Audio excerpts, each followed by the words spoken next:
एस्ट्रोलिनिएज channel में आपका स्वागत है।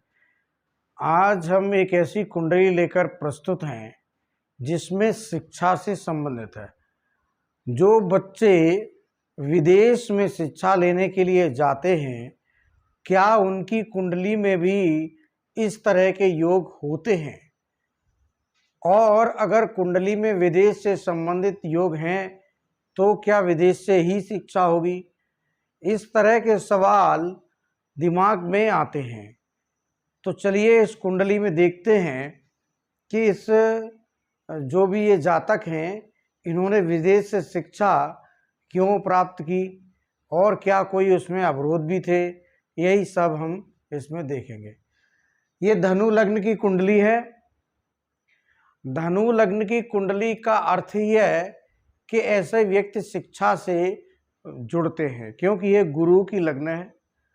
और जब ये गुरु की लग्न है और गुरु अगर अच्छी पोजीशन में होंगे तो ऐसे व्यक्ति शिक्षा के लिए बहुत तत्पर रहते हैं, चाहे जहां से प्राप्त हो। चूँकि काल पुरुष की कुंडली में 9 नंबर जो राशि है वो आपकी 9वें भाव भाग्य भाव में पड़ती है और विदेश भाव भी होता है। तो धनु लग्न वाले जातक अक्सर विदेश जाते देखे जाते हैं। अब इसमें देखिए, गुरु ठीक सामने ही बैठे हैं और गुरु अगर सामने बैठे हैं और अपनी लग्न को ही देखेंगे तो फिर ऐसे जातक शिक्षा के लिए बड़ा कदम उठाते हैं और इनको शिक्षा से बहुत लगाव होता है। अब विदेश के लिए कई ग्रह जिम्मेदार होते हैं। विदेश के लिए राहु भी जिम्मेदार हैं, विदेश के लिए 9वां भाव भी जिम्मेदार है, 12वां भाव भी जिम्मेदार है और 3य भाव भी जिम्मेदार होता है। तो सबसे पहला जो भाव है विदेश का, वो भाव है 12वां भाव। अब इनका 12वां भाव अगर आप देखेंगे तो वहां पर वृश्चिक राशि लिखी है। वृश्चिक राशि के जो स्वामी हैं मंगल, वो आपकी इस कुंडली में बैठे हैं 7वें हाउस में गुरु के साथ युति करके। गुरु मंगल की युति अच्छी मानी जाती है अगर अच्छी प्रकार से हो तो। अब यहाँ गुरु मंगल विदेश के तो स्वामी हैं ही और गुरु यहाँ बैठे हैं, तो ये विदेश में जाएंगे, ये तय यहाँ से हो गया। और अब गुरु के साथ बैठे हैं तो विदेश में कुछ शिक्षा से संबंधित ही जाएंगे। लेकिन कन्फर्मेशन कहाँ से आएगा? कन्फर्मेशन आएगा आपका 5वां भाव, क्योंकि विदेश अब हायर सेकेंडरी स्कूल के लिए तो कोई जाता नहीं है, यूजुअली बहुत रेयर कोई जाए। लेकिन ज़्यादातर जो लोग जाते हैं वो ग्रेजुएशन या ग्रेजुएशन से ऊपर की जो पढ़ाई है उसके लिए जाते हैं। तो उसके लिए हम देखेंगे 5वां भाव। 5वां भाव के जो स्वामी देख रहे हैं आप, गुरु मंगल ही बनते हैं, यानी पंचमेश मंगल होकर बैठ गए गुरु के साथ ही। तो जब गुरु के साथ बैठे हैं, गुरु शिक्षा के कारक होते हैं और इनकी लगन के लग्नेश भी हैं।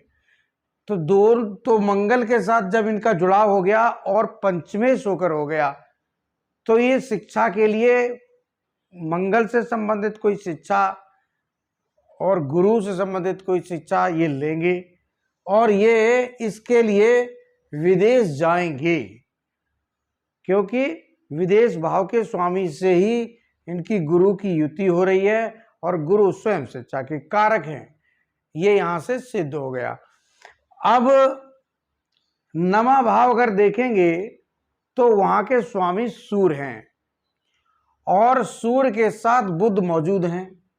बुध 7वें हाउस के स्वामी हैं और 10वें में जाकर बैठे हैं स्वराज।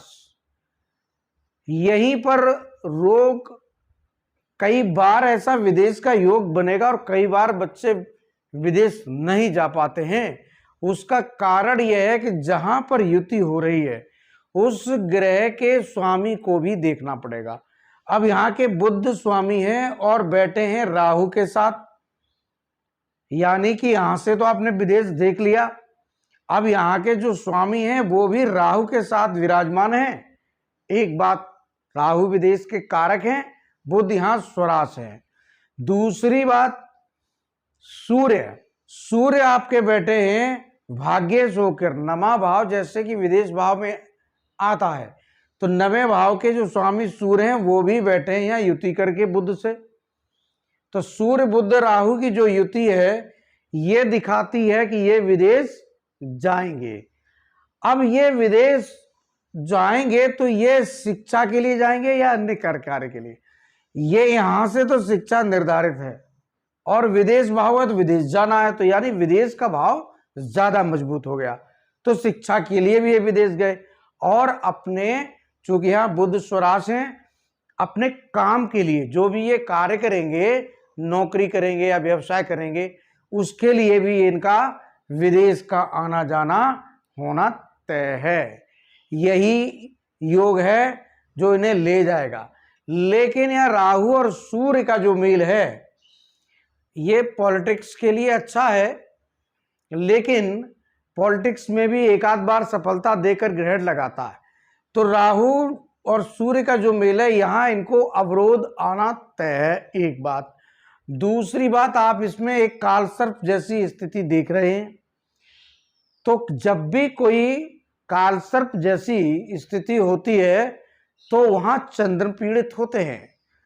कालसर्प आपकी कुंडली में कहीं भी लगा है तो ये समझ लीजिए कि चंद्र पीड़ित होते हैं। और आपको उपाय राहु और केतु का नहीं, आपको उपाय करना है चंद्र का।